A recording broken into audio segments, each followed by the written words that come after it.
An all-important CCL game between Bhojpuri Dabanggs and Telugu Warriors. And I have with me the two captains, Manoj Tiwari of Bhojpuri Dabanggs and Venkatesh from Telugu Warriors. I also have for company Ram Charan from Telugu Warriors, Mr. Anand Yadav, owner of Bhojpuri Dabanggs, owners Telugu Warriors, Thirumal Reddy and Mr. Suresh Babu. And I've got the referee, Mr. Raghunath. So can we just find the cause? Yes, sir. I'm going to toss. In severe conditions.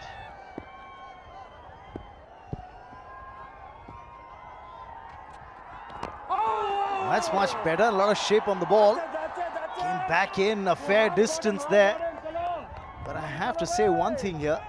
It was really a no-brainer. You win the toss, you bat first. You don't want to be fielding in this kind of condition, in these hot, really baking conditions. And you're absolutely right, Rohan. For these stars, more used to working in totally different conditions, can be quite a handful, as the bowler's finding out at this point. Well, I think he's just trying to do too much. Trying to get the big banana in swing. And in doing so, losing shape of his wrist. Aadarsh opening the batting for the Telugu Warriors. There's that in swing once again. This is what he's striving to do, Manoj Tiwari. But when he gets it right, he gets the ball to come in a long way. Yes, absolutely right. The Telugu Warriors captain Venkatesh, of course, won the toss, elected to bat first. And you've got Aadarsh getting off the mark with that couple, a brace through the offside. And on strikers end is Aditya, who's been a prolific run scorer for them all through this tournament this season. Of course, talking about Manoj Tiwari, he's been very handy with the new ball for the Bhojpuri Dabanggs. Remember, both teams on 4 points apiece. That's a great delivery, just held its line. Well, a virtual quarter-final, because the winner of this goes into the semi-finals because they move on to 6 points. So high-pressure game, lots to play for. And both teams feeling the heat, because there was a stage in the tournament where they looked to shoe in to get to the semi-finals. Faltered in one game, and suddenly the pressure's on them.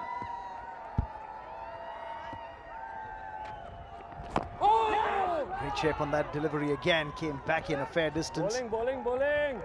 He's getting the ball to drift. There's another interesting scenario here. It's not as if the side which loses the match today will actually be completely out of contention. Remember, then it'll boil down to what happens in the next game when the Veer Marathis take on the Mumbai Heroes. That's the second match of the day. Just didn't get the shape on the delivery at all. Another wide. This is the third wide this season. I think he's trying for a little too much at this point of time, isn't he, Ron?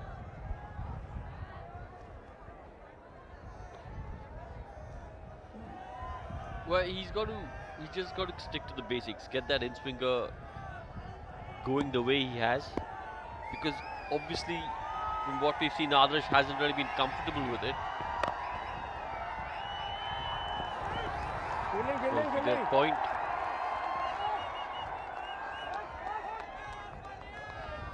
It's a fair challenge to send down 6 legitimate deliveries in an over. He's going to have to bowl 9 if he doesn't bowl a wide here. And remember, he was on the field. The players were out, well, about 3 or 4 minutes, 5 minutes before the game actually began. That can be quite difficult in these conditions.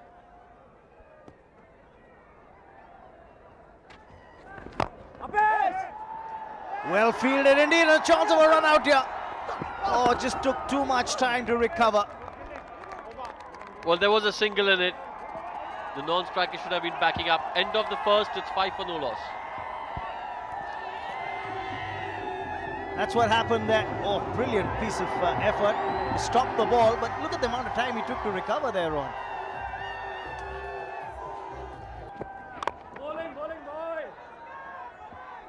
So productive first over, effectively, in terms of the fact that you got 3 runs of extras. Otherwise, batsman really unable to get the ball past the 30-yard circle on more than one occasion. Vikrant coming on from the pavilion end.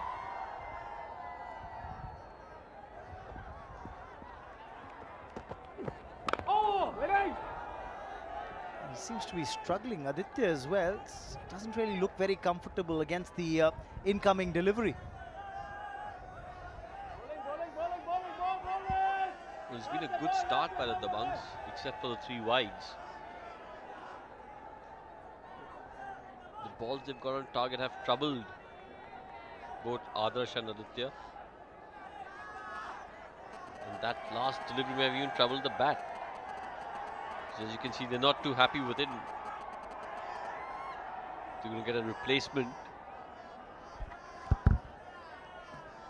There's one thing that's pretty interesting about the CCL Season 3, which is of course the fact that you've got, at the moment, got 3 teams on 4 points apiece. Just telling you how keenly contested this tournament's now turning out. It was interesting, Rohan, to hear you say that at one stage it seemed that both the Telugu Warriors and the Bhojpuri Dabanggs were sure certainties in the semi-final, with starting their campaign with 2 wins on the trot. You felt that they were the teams to beat, but look at what's the scenario now. The Kerala Strikers, with a win yesterday, are on top of the table, in fact topping the pecking order and through to the semi-finals. The Karnataka Bulldozers are through as well.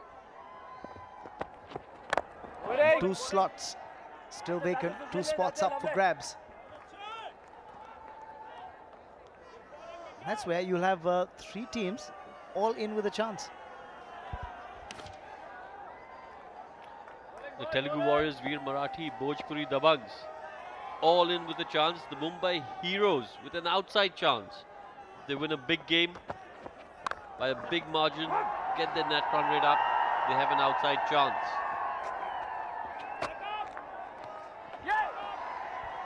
But the winner of this game definitely gets into the semi-final. So all to play for. What really makes it more interesting today, when you have that second match later in the day, is you've got the Veer Marathis, who've got a home game here in Pune, taking on Mumbai, the Mumbai Heroes. So that should be pretty interesting indeed. I'm expecting a big crowd for that one. Been very impressed with the Veer Marathis this season. It's their debut season.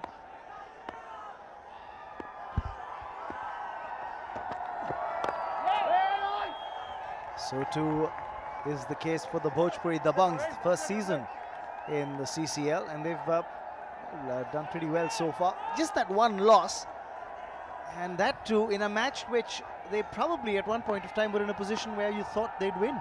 And of course happened last weekend.